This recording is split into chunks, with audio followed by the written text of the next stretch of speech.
Турнир начинается с поединка спортсменов самой младшей возрастной категории. Как правило, они показывают агрессивный и бескомпромиссный бокс. Защищаться и выжидать не в их стиле, только нападение с исполнением наработанных вместе с тренерами ударных комбинаций. Так, боец в красном Абдурахман Булгучев на протяжении всего боя пытается перехватить инициативу. Правда, вести первым номером трудно. Соперник не из робкого десятка. Все же в последнем раунде ему удается опередить оппонента и выиграть бой.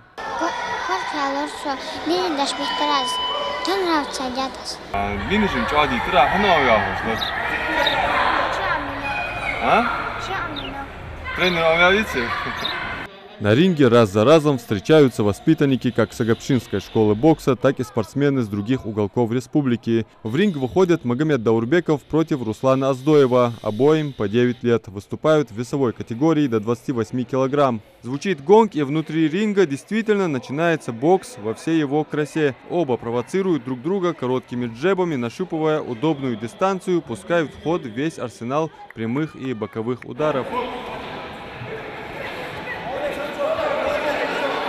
Видно, что бойцы ни на шаг не отходят от заданной тренером установки на бой. Без какой-либо хаотичности удары обоих бойцов приходятся либо точно в цель, либо вовсе не долетают. Оба умеют хорошо защищаться и контратаковать. Это, конечно, заметили и судьи. По окончании поединка единогласным решением победу присудили обоим боксерам.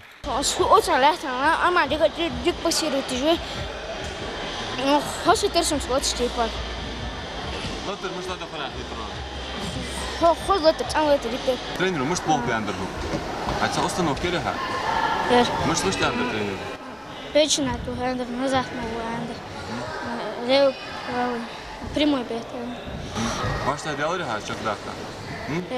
Магомед Шадиев пришел поболеть за своих одноклубников. Он и сам участвует в турнире. Боец весовой категории до 50 килограмм пока ожидает своего поединка.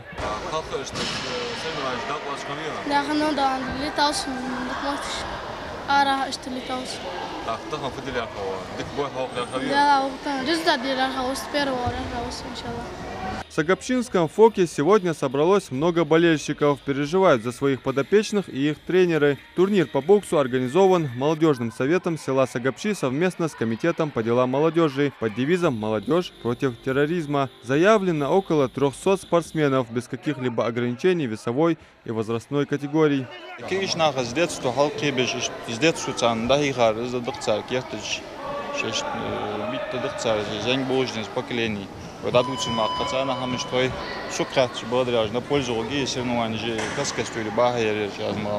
Турнир проводят в течение всего дня. По окончании победителям вручат кубки, медали и грамоты. Адам Мережков, Хасмагомед Майсигов, Новости 24.